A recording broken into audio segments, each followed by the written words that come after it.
নমস্কার, কেমন আছেন গো বন্ধুরা? আজ চলে এসেছি আমার রান্নাঘরে দারুণ একটা রেসিপি নিয়ে। যদি আপনাদের ভালো লেগে থাকে তাহলে আমার পাশে থাকবেন। অবশ্যই ভালো লাগবে আজকের এই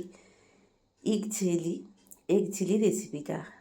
এই ধরনের রেসিপি আমাদের প্রায়ই মাঝে, মাঝে ট্রাই করতে হয় এবং বাড়ির লোকেরা খুবই আনন্দ করে খায়।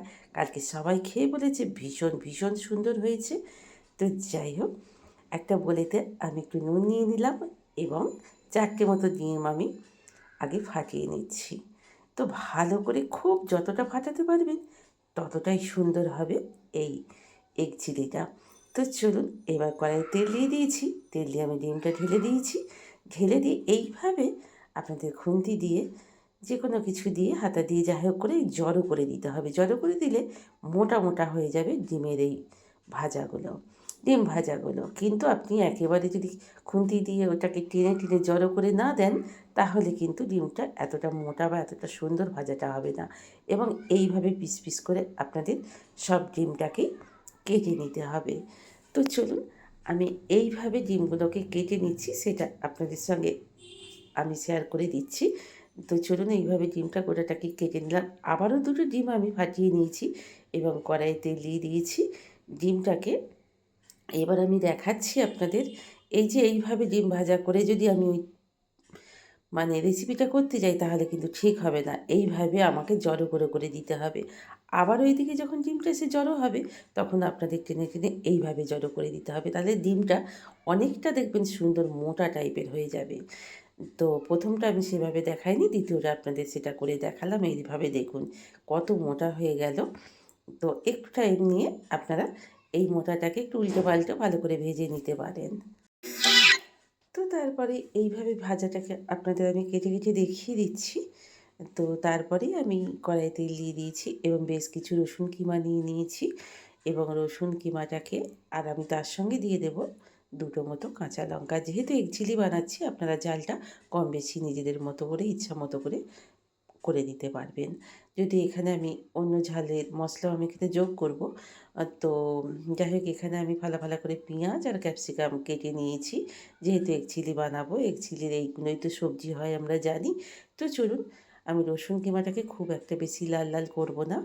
তো অল্প একটু ব্রাউন কালার এসে গেলেই আমি এইভাবে নেড়ে-চেড়ে অল্প একটু ব্রাউন কালার এসে যাওয়ার মতো একটু নাড়তে আছি এবং এইখানে এবার আমি অ্যাড করে দেব ধুয়ে রাখা, কেটে রাখা পেঁয়াজ আর এই ক্যাপসিকামটাকে।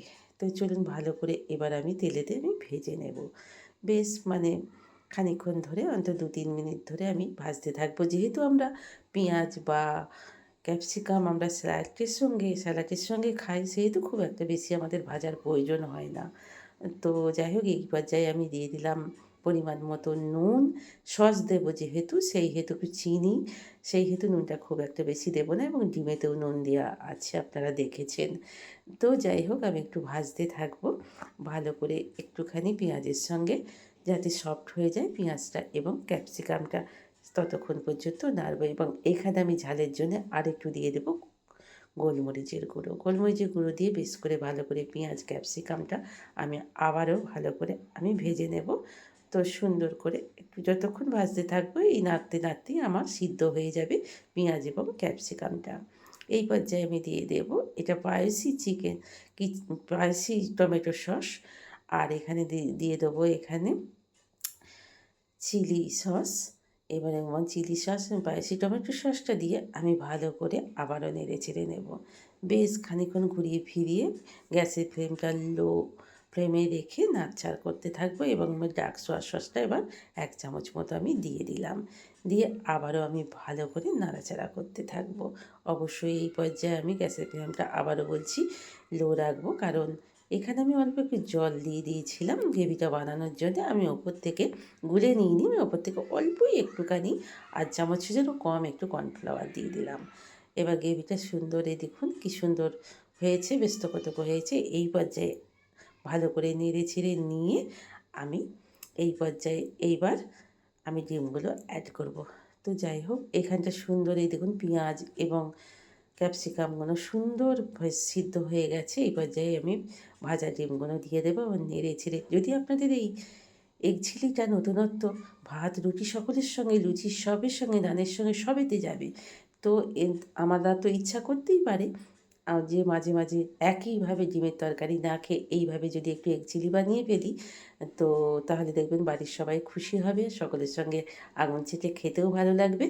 আর মাঝে মধ্যে তারাও চায় যে এই ধরনের একটু করে রেসিপি আমি ওদের জন্য বানিয়ে দিই। তো চলুন আজকের মতো এই পর্যন্তই। ভালো থাকবেন, সুস্থ থাকবেন, নমস্কার।